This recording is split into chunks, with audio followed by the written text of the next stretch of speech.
बहुत समय पहले की बात है। एक गांव में सीता नाम की एक सीधी सादी गरीब लड़की रहती थी।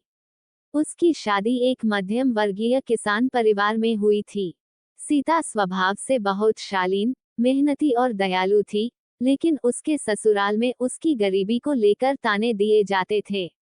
सबसे बड़ी समस्या ये थी कि उसकी सास और नंदे उसे हमेशा नीचा दिखाने की कोशिश करती। लेकिन किसी को ये नहीं पता था कि सीता के बालों की एक जादुई चोटी थी, जो उसकी सबसे बड़ी ताकत बनने वाली थी। शादी के बाद जब सीता अपने ससुराल आई, तो सास ने उसकी सादी साड़ी और मामूली गहने देखकर मुंह बिगाड़ लिया। सास हंसते हुए, हाय राम, कैसी गरीब बहू लेकर आए हो मेरे बेटे के लिए। नंद मुंह चिढ़ाते हुए, अरे माँ, ये तो हमारे घर का स्तर ही गिरा देगी। सीता ये सब सुनकर चुपचाप सहन कर लेती, लेकिन अंदर से बहुत दुखी थी। उसका पति रामू स्वभाव से अच्छा था, लेकिन वह भी अपनी माँ और बहनों के सामने कुछ नहीं कह पाता था। रामू, सीता, माँ को खुश रखने की कोशिश करो। धीरे धीरे सब ठीक हो जाएगा। सीता सोच में पड़ गई। क्या मुझे हमेशा ऐसे ही सहना पड़ेगा? सीता को याद आया कि उसकी दादी ने शादी से पहले एक चोटी दी थी और कहा था, बेटी, जब भी मुश्किल में हो, इस चोटी को मत भूलना। ये तेरी रक्षा करेगी। तब सीता को लगा कि यह सिर्फ एक आशीर्वाद था, लेकिन अब उसे महसूस हुआ कि इस चोटी में कोई रहस्य छिपा है। एक दिन जब सासू माँ ने उसे खाने में कम घी डालने के लिए जोर से डांटा, तो सीता बहुत रोई। जैसे ही उसकी आंसू उसकी चोटी पर गिरे, चोटी हल्की सी चमकने लगी। और तभी एक जादुई आवाज आई, डरो मत, सीता, तुम्हारी मेहनत और अच्छाई का इनाम मिलेगा। इस चोटी की शक्ति तुम्हें न्याय दिलाएगी। सीता हैरान थी। उसे अब कुछ अलग महसूस होने लगा। अब जब भी सीता अपमानित होती या दुखी होती, वह अपनी चोटी पर हल्का सा हाथ फेरती, और चोटी उसे कोई न कोई रास्ता दिखा देती। जब भूख से परेशान थी, तो चोटी के झटके से चूल्हे में खाना अपने आप बनने लगा।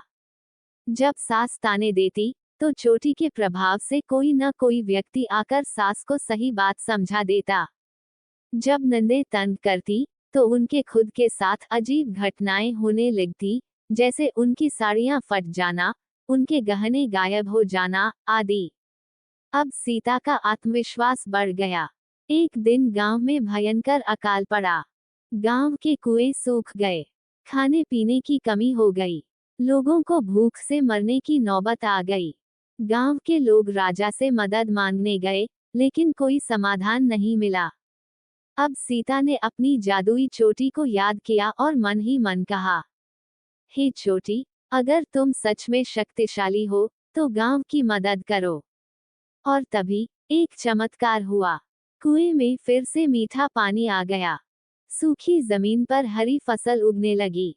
खेतों में गेहूं और धान लहलहाने लगे। गांव वाले आश्चर्यचकित थे और सीता को देवी मानने लगे। अब जब पूरा गांव सीता की तारीफ कर रहा था, तो सास और नंदों को अपनी गलती का एहसास हुआ। सास शर्मिंदा होकर, बेटा, मैंने तुझे गरीब समझकर तेरा अपमान किया, लेकिन तू तो लक्ष्मी निकली। नंदे रोते हुए, भाभी, हमें माफ कर दो। हमने तुम्हारे साथ बहुत बुरा व्यवहार किया।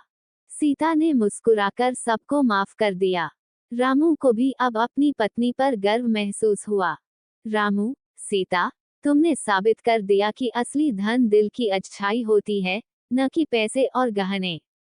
असली सुंदरता और ताकत दिल की अच्छाई और मेहनत में होती है, न कि पैसे और गहनों में। जो खुद पर विश्वास करता है, वह किसी भी कठिनाई को पार कर सकता है। गरीब या अमीर होने से इंसान छोटा या बड़ा नहीं होता, उसके कर्म उसे ऊंचा बनाते हैं। जो दूसरों के साथ बुरा करता है, उसे एक न एक दिन अपनी गलती का एहसास होता ही है। अब सीता का जीवन खुशहाल हो गया। सास और नंदे उसे अब अपनी बेटी की तरह मानने लगी। गांव के लोग उसकी इज्जत करने लगे। और सीता ने अपनी जादुई चोटी को हमेशा के लिए अपनी ताकत मान लिया।